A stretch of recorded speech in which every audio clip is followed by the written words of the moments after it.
Welcome to the Kobe Bryant Film Room, and this is part 2 of obliterating the Shaq carried Kobe narrative reaction video that I did, right? From the case for Kobe Bryant as the GOAT, right? He did a very good video in part 1, and he did a part 2. So here we go. During the first 5 games of the 2000 Western Conference Finals, Shaquille O'Neal outscored Kobe Bryant in the fourth quarter, 51-11.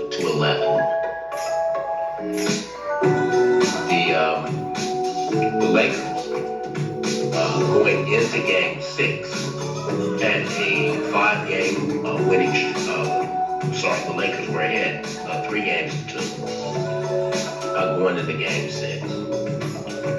And were of course poised to win the series. This was, of course, Shaq's MVP season. He had the most dominant season by center in many years, and one of the greatest seasons by a center in NBA history. No doubt, Shaq was tearing shit up. He was tearing shit up. But in Game 6, something peculiar happened. The Trailblazers started to use Scottie Pippen to close out on Shaq as he turned in towards the basket. So when he would get the ball on either post, Scottie, who would generally kind of float off of his man at the top of the key, he would crash down. Yeah, they were all over Shaq's ass. They smothered Shaq. Shaq. And so Shaq would be forced to give up the ball or take a bad shot or whatnot. During the next 2 games, Kobe would outscore Shaq in the fourth quarter, 21-13. And of course, we know what unfolded. Portland won. So during that time, y'all, Kobe was Shaq's sidekick because he was younger than Shaq and he just came in the league, right? He just started, right? He just starting full time, right? And so the team dynamic was to go into Shaq later on in those games. And then that changed. Game 6, and the Lakers came back to win Game 7. But I want you to think about something. This was Shaq's MVP season. And after losing Game 6, the Lakers fell down 15 points going into the fourth quarter of Game 7. That's a significant gap, right? That's damn near a blowout, right? So for what to take place, for what had taken place, that's an incredible comeback by the Lakers. For real. They were on their way to losing that series.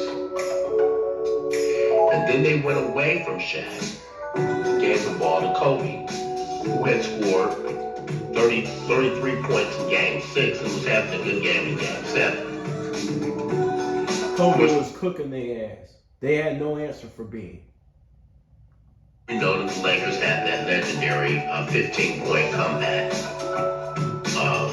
and went on to win the NBA championship. Now, that series was, for all intents and purposes, the real NBA Finals. And you know what? I keep telling people that. You know what I'm saying? They keep going to the Pacers series. No, the most difficult series was the Blazers series. The Blazers were legit title contenders. That team was stacked, y'all. That team was nice, right? Yeah, Steve Smith, Sabonis, Scottie Pippen. That team was nice. That was a better team than the Pacers. Now Indiana, they were one of the better 3-point shooting. I think they were the best 3-point shooting team in the NBA, and a good defensive team. But the Blazers were more difficult, yo. Just said.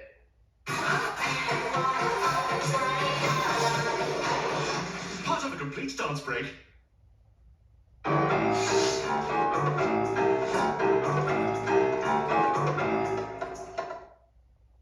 I said, Shaq wins his MVP, and in the first 5 games, he outscores Kobe Bryant 51-11 in the fourth quarter.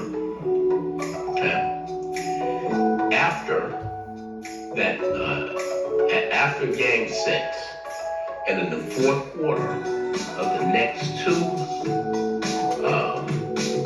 Western Conference Finals, Kobe outscored Shaq 117-68. And you know what that means? That's leadership. That means you're leading the team to victory. So the next successive seasons Western Conference Finals, both of which were for all intents and purposes, the real NBA Finals. In other words, in both of these series, the winner was going to be heavily favored against the Eastern Conference champion. That's right. In the fourth quarter, with the game on the line, we looked at the East as if, like, once we came out the West, we knew we were winning. Like, the East was weak as hell. I mean, you had the Nets. I mean, we beat the shit out of the Nets, bro. Like, they won like 40-something games. Kobe outscored Shaq 117-68. Okay? So I tried to explain to somebody that Kobe essentially became the team's best player in that Game 6 of that conference finals in 2000. And this is what I mean. The power dynamic on the team necessarily had to change. Because it had to, because Shaq realized, like, oh shit, this dude can close. At first, Shaq was trying to close, right? And it wasn't working, right? You guys seen the last video where Shaq couldn't win the away games. That's damning evidence, y'all. Even if y'all hate Kobe, y'all gotta realize that was damning evidence against Shaq. That he wasn't winning that many away games in the playoffs, right? Till he got with Kobe. Now, even when you look at Kobe, right?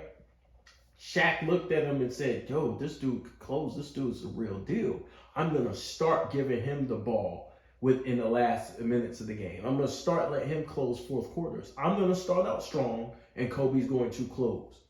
The problem with that is you can't be the best player and give the ball to somebody else to bring it home. Because we're on their way. Not as many times as Shaq called on Kobe to close those games. Not that many. Maybe a game or two, but not series. To losing yet again. Remember, they had lost in 99 and in 98 and in 97, all under Shaq's leadership. Okay? But then Kobe developed. Okay? So it's funny how Shaq goes from not being able to win in the playoffs at all to when Kobe starts, they three-peat. With that, and he played with Penny. He played with talent. He played with Penny, right? He had Nick Anderson. He played with Eddie Jones, Nick Van Exel, right? He played with talent. And I want to ask a question. Okay. Well, before you ask that question, the proof is in the pudding, y'all. Everything we said was facts. And shout out to the Case for Kobe Bryant as the GOAT channel. Y'all subscribe to him, man. Classic videos, man.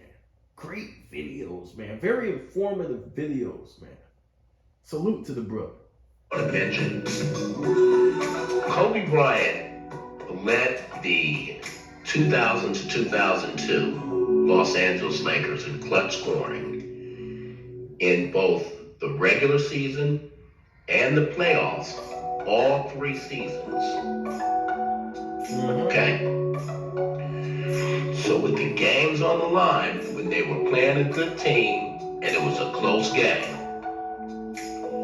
Kobe led the team, led Shaq in clutch scoring. All 3 seasons in both the playoffs and the regular season. So I want to ask a question. Imagine a scenario wherein you are playing the best team in the league with the whole season on the line. It's clutch time, 5 minutes to go. You're the coach, and you start giving the ball to the second best player on your team. That makes absolutely no sense, right? So you would have to say Kobe was the best player on the team.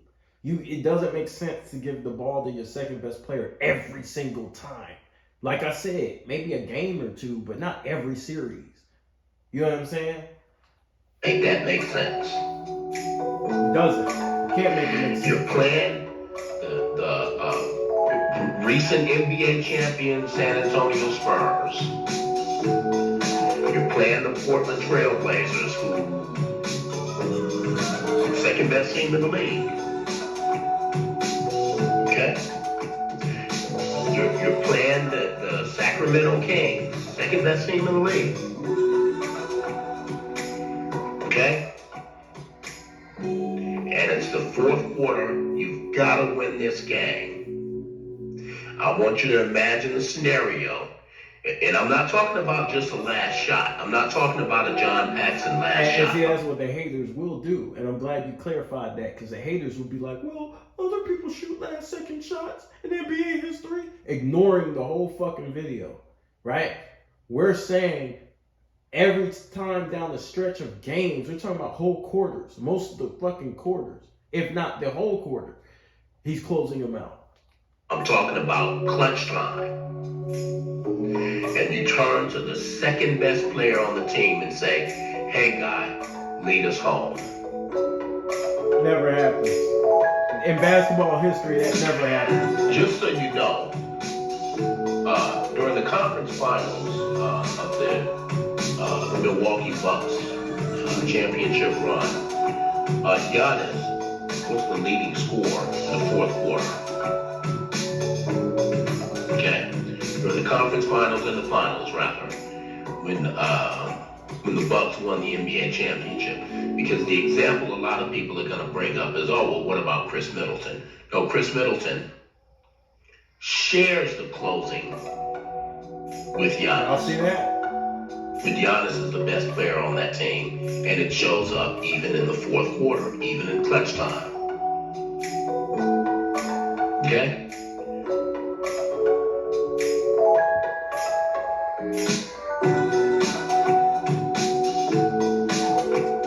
And that's a fact. That's a fact, y'all. That's 100% facts. It's irrefutable, man. Now you got haters who will try to refute that. It's irrefutable, bro. You can't come back from that. We showed you the away games, right? We showed you that Kobe's led the NBA, not only the Lakers but the NBA in 4th quarter scoring. We showed you down the stretch they always give it to him, right? And I'm talking about quarters of every series, right? So he's the best defender on the team. He's the best passer on the team, and he's the best. He's the best closer on the team, right? He's winning those games because he's defending the best player and he's closing out the games, right? He's the go-to guy. So this will do it for this episode of the Kobe Bryant Film Room, obliterating the Shaq carried Kobe narrative, Part 2.